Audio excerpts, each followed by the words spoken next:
सन 1831 की तपती गर्मियों का एक दिन था जब जबलपुर के मनकेड़ी रियासत में शंखनाद हुआ। एक कन्या का जन्म हुआ था। उसका नाम रखा गया अवंतीबाई, और यह कोई साधारण बालिका नहीं थी।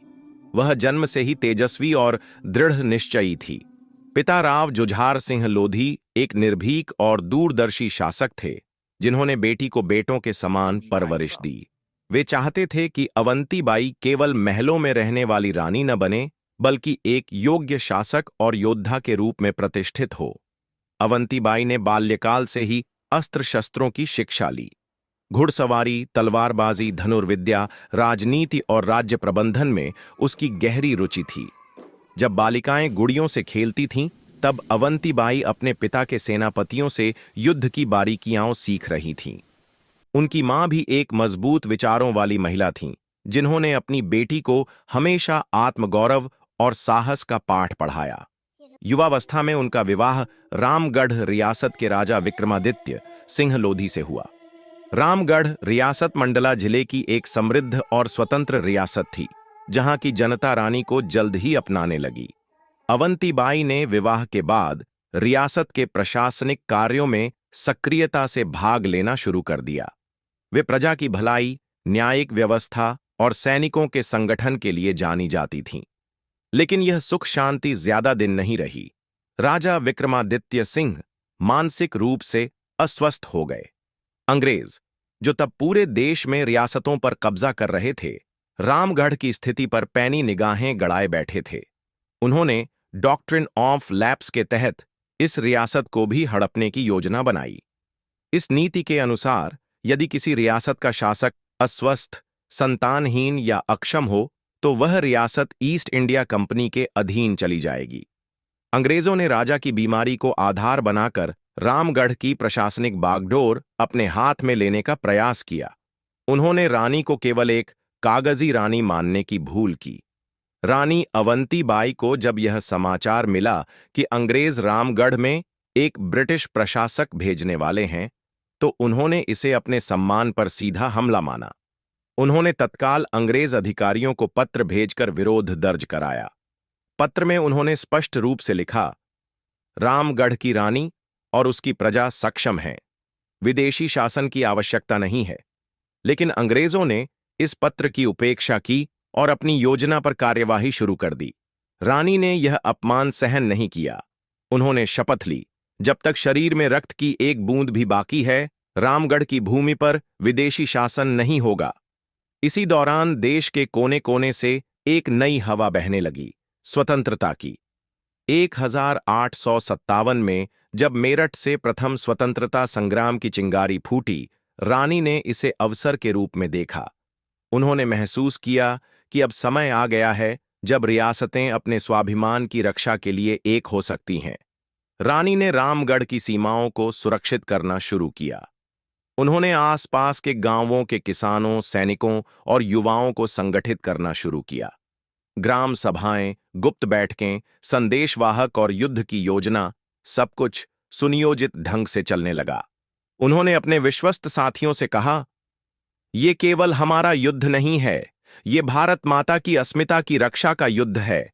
जो मेरी इस धरती से प्रेम करता है, वह शस्त्र उठाए। इस प्रेरणा से सैकड़ों ग्रामीण युवा रानी की सेना में शामिल होने लगे। रानी ने उन्हें न केवल सैनिक बनाया, बल्कि आत्मबल और धैर्य का पाठ भी पढ़ाया। महिलाओं को भी सेना में शामिल किया गया। कुछ घुड़सवार बनी, कुछ तोप चालक। हर वर्ग और जाति के लोगों को संगठित किया गया।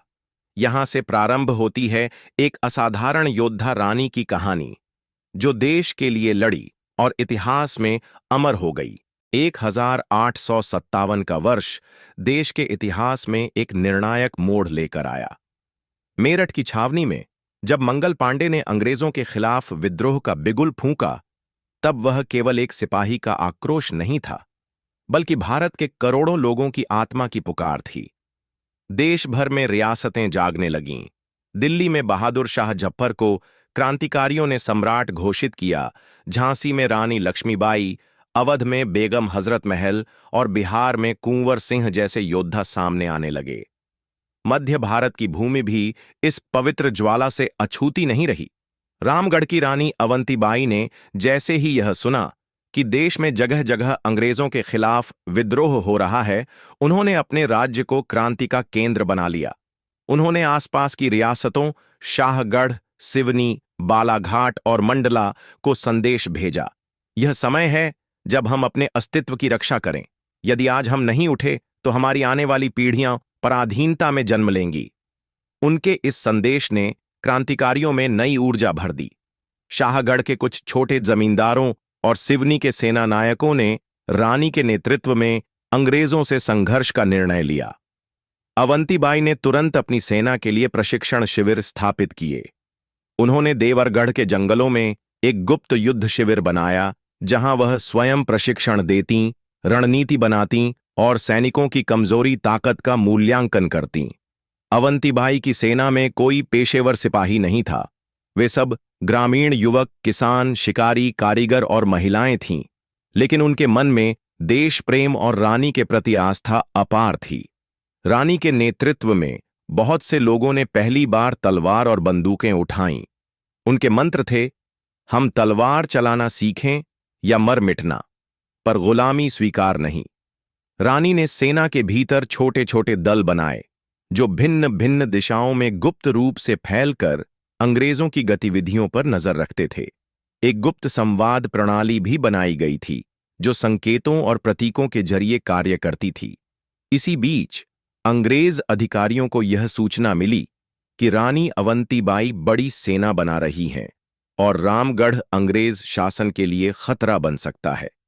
मंडला के अंग्रेज कलेक्टर वॉडिंगटन ने केंद्रीय प्रशासन को पत्र लिखा, queen Avantibai is stirring rebellion in the Gondwana region, immediate military response is advised. इसके उत्तर में अंग्रेजों ने रामगढ़ की ओर एक सेना भेजी। रानी को इसकी भनक लग चुकी थी। उन्होंने रणनीति बनाई कि अंग्रेजों को उनके ही मार्ग में घेरकर तबाह किया जाए।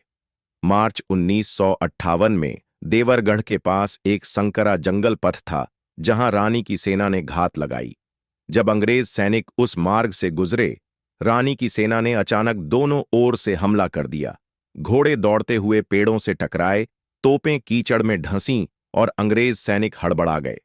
रानी ने स्वर्णिम कवच पहन रखा था, सिर पर चांदी जड़ा साफा और हाथ में जंग लगी तलवार।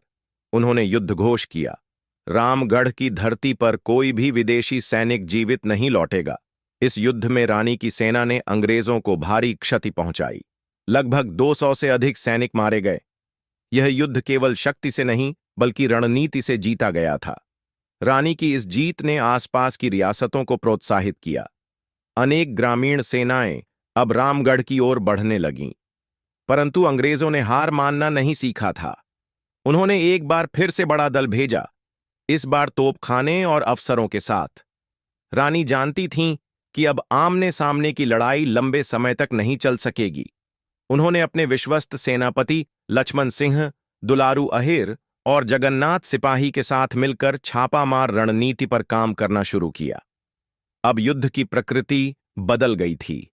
रानी की सेना रात को अंग्रेज शिविरों पर हमला करती और दिन के उजाले से पहले जंगलों में गायब हो जाती। अंग्रेज उन्हें खोज नहीं पाते। इसके बीच रानी ने एक गुप्त सभा में कहा, हमारा हर प्रहार शेर की तरह तेज हो। जब तक उन्हें यह न लगे कि जंगल उनके लिए नरक बन चुका है, तब तक यह युद्ध अधूरा है। रानी की छवि अब केवल रामगढ़ की नहीं रही थी, वे मध्य भारत की प्रतीक बन चुकी थीं। महिलाएं उनके नाम की कसम खाकर शस्त्र उठाने लगी थीं। गीतों में उनका यश गाया जाने लगा। रामगढ़ की रानी, तलवार की देवी, अंग्रेज देखे कांपे सब सेना की रेखी। परंतु अंग्रेजों ने अब कूटनीति का सहारा लिया। उन्होंने आसपास के कुछ मुखियाओं को धन और भूमि का लालच देकर रानी की सेना की गतिविधियों की जानकारी लेने का प्रयास किया। इस कारण कई स्थानों पर अंग्रेजों को रानी के शिविरों का अनुमान मिल गया। रानी को इसका आभास हो गया था। उन्होंने अपनी सेना को छोटे छोटे समूहों में बांट दिया और जंगलों की गहराइयों में चले गए। अब युद्ध कठिन हो चला था। उनके सैनिक भोजन, पानी और औषधियों के अभाव में पीड़ित थे, लेकिन किसी ने शिकायत नहीं की। एक रात रानी अपने शिविर के बाहर बैठी हुई थीं, हाथ में तलवार और आंखों में आंसू। क्या मेरी यह भूमि इतनी दुर्भाग्यशाली है कि इसे आजादी के लिए मेरी आहुति चाहिए? यह प्रश्न केवल उनका नहीं, पूरे भारत का था। मार्च 1868 की एक भोर। देवरगढ़ के जंगल अभी ओस में भीगे थे। पत्तों पर टपकती बूंदों के बीच अचानक एक गुप्त सिपाही ने रानी के शिविर में प्रवेश किया, हांफता हुआ, धूल और खून में लथपथ। उसकी आंखों में चिंता थी और होंठ कांप रहे थे। रानी साहिबा, उसने कहा, अंग्रेजों की मुख्य सेना मंडला से रवाना हो चुकी है। उनके साथ बंदूकधारी अफसर, भारी तोपखाने और अफगानी घुड़सवार भी हैं। वे देवरगढ़ के चारों ओर से घेरा डालने की योजना में हैं। रानी अवंतीबाई ने शांत स्वर में उत्तर दिया, तो अब युद्ध निर्णायक मोड़ पर है। हमें पीछे नहीं हटना है। हम या तो जीतेंगे या चिता जलाएंगे। उस दिन उन्होंने पूरे शिविर में संदेश भिजवाया। सब सेनापतियों और सिपाहियों को एकत्र किया गया। रानी ने स्वयं सभा में खड़े होकर अपनी तलवार को आकाश की ओर उठाया और कहा, यदि मैं शत्रु के हाथों बंदी बनूं, तो मेरी तलवार मेरी गर्दन तक पहुंच जाए। मैं झुकूंगी नहीं। भारत की बेटियां गुलामी के डर से पीछे नहीं हटती। आज की रात हम इतिहास लिखेंगे। उस रात जंगलों में जश्न नहीं, तैयारी थी। आग बुझा दी गई थी, लेकिन आंखों में ज्वाला जल रही थी। रानी के साथ लगभग 1500 से अधिक सिपाही थे। पुरुष, स्त्रियां, वृद्ध और युवा, सभी ने कसम खाई थी कि वे आखिरी सांस तक लड़ेंगे। अगले दिन सुबह होते होते चारों दिशाओं से अंग्रेजी सेना ने हमला बोल दिया। तोपें गड़गड़ाईं, बंदूकें दहाड़ीं और पेड़ों के पीछे छुपे क्रांतिकारी शत्रु की आंखों में आंखें डालकर लड़े। रानी ने घोड़े पर सवार होकर युद्धभूमि में प्रवेश किया। उनके शरीर पर चांदी जड़ी कवच, कमर में 2 तलवारें और माथे पर केसरिया पट्टा बंधा था। उनकी उपस्थिति ही सैनिकों के हौसले को दुगना कर रही थी। भारत माता की जय! रामगढ़ अमर रहे! रानी अवंतीबाई अमर हों! जैसे नारों से जंगल गूंज रहा था। रानी एक के बाद एक सैनिक को ढाल तलवार से पछाड़ती गईं। उन्होंने एक अंग्रेजी अफसर की गर्दन पर वार कर उसे घोड़े से गिरा दिया। चारों ओर भगदड़ मच गई, लेकिन अंग्रेजों की संख्या बहुत अधिक थी और उनके पास बारूद व भारी तोपें थीं। रानी की सेना धीरे धीरे थकने लगी।